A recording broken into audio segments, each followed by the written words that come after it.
Hey guys, welcome back to another episode of Country Hobbyist, and today I'm here with my friend David, and we are planting potatoes in Indiana, and we're gonna walk through this process on kind of like their setup, and I'm learning too along the way. So we've got that. We'll talk about his equipment, what he's going to use, and kind of just show the process. Probably won't be a whole lot going on other than that, just showing kind of through this process and seeing what they do and learning. So stay with us.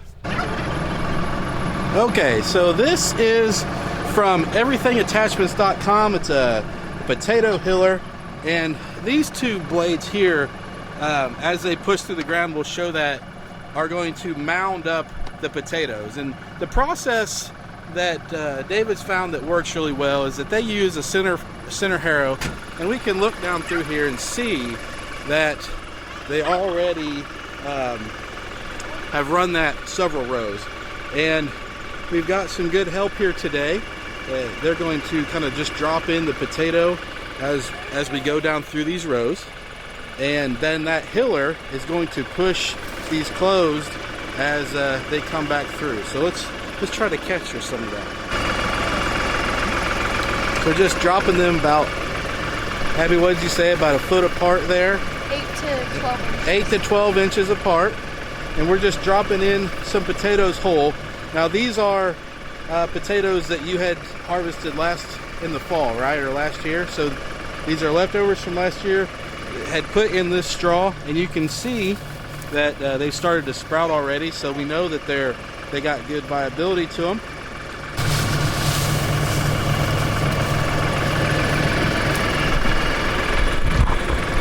That's the thing, when you're getting the children's help, you don't have to be perfect. I mean, it's about doing it too, and learning. Yeah, and it's a garden. I mean, essentially, It's a big garden, but it's a garden. Yeah. Well, getting your kids to help, teaching them, that's big. Because this last year has really shown us that how vulnerable things can be. Oh, yeah. And how vulnerable people are. How vulnerable people are. How reliant people are on everything else to work flawlessly. It made me want to do more myself. That's why I started buying attachments. I'd rather invest in something that's useful as hell, I think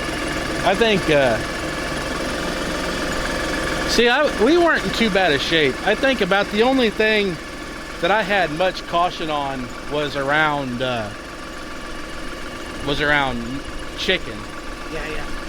But I told Vanessa, she was kind of freaking out about it. I was like, we don't got a lot to worry about. She's like, what do you mean? I was like, because chickens are one of the easiest things They're easy to raise and have. Now, could we go a few weeks without meat and it be a problem? It won't be a problem. Yeah. Could we go a few weeks? Absolutely. You know how long it takes to raise chickens to adult size? 8 weeks, 12 weeks. You can do it in 6 if you're hammering them. Yeah. And then also with you guys having corn, country's about bartering. Yeah. I might talk to you and say, well, shit, I'm out of corn. And you'll say, well, shit, I'm out of chicken. Can we work something out? Right. You won't even have to raise chicken. Right. Although market corn yesterday, or 2 days ago, hit almost $6 a bushel. Oh, my God. Up at the ethanol plant. That's crazy. Yeah, I just inherited a farm in Ireland. Did you? Yeah. I got property back in Ireland. I'm not moving back. So I grew up on a farm that's been in our family for 300 years. So it's in my blood. I do IT to pay for the toys. I'm the same way. We work in an industry to pay taxes and to be able to support new stuff, but the truth is, if it all fell apart, we could pretty much manage.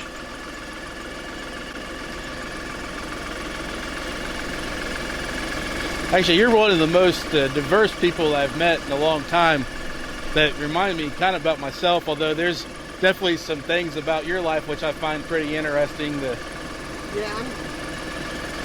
I grew up in Northern Ireland, pretty war-torn.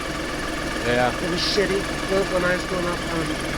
Sometimes I think back and go, it's only through raising children by myself that I realise how dangerous was growing up. And then I joined the British Army when I was 17 after going to agricultural college when I left school at 16. Yeah.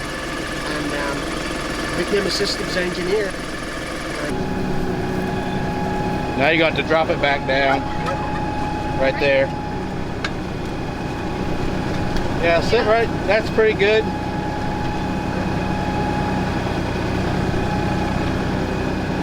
Just want to cover them, you know. Right. You said that it's just By hand. Yeah, I'm sure that was not a lot of fun. Kind of lean to the right a little bit, David. You can just keep going, but just kind of go to the right just a little bit. Let me get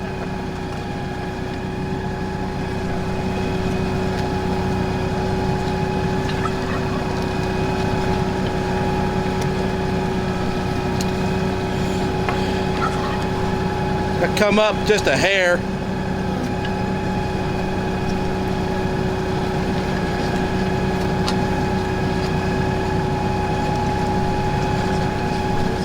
Probably drop it back down just a tad. That's good. There you go. Go to the left a little bit. That's good.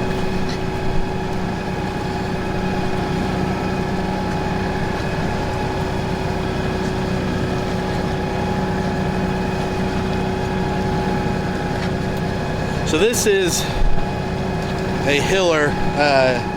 It's from everythingattachments.com. You can see it comes with kind of the top furrow bar there. And really I think the design of that is to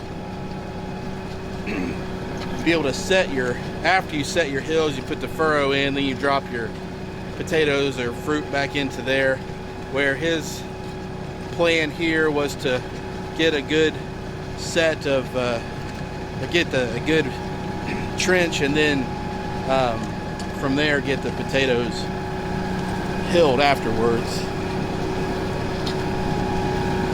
The ground's just a little sticky still here. You can tell where it's clumping up, and this little bit of clay, but I do think that it's doing a fairly good job of, once you get it lined up, kind of getting it set up right where it needs to go.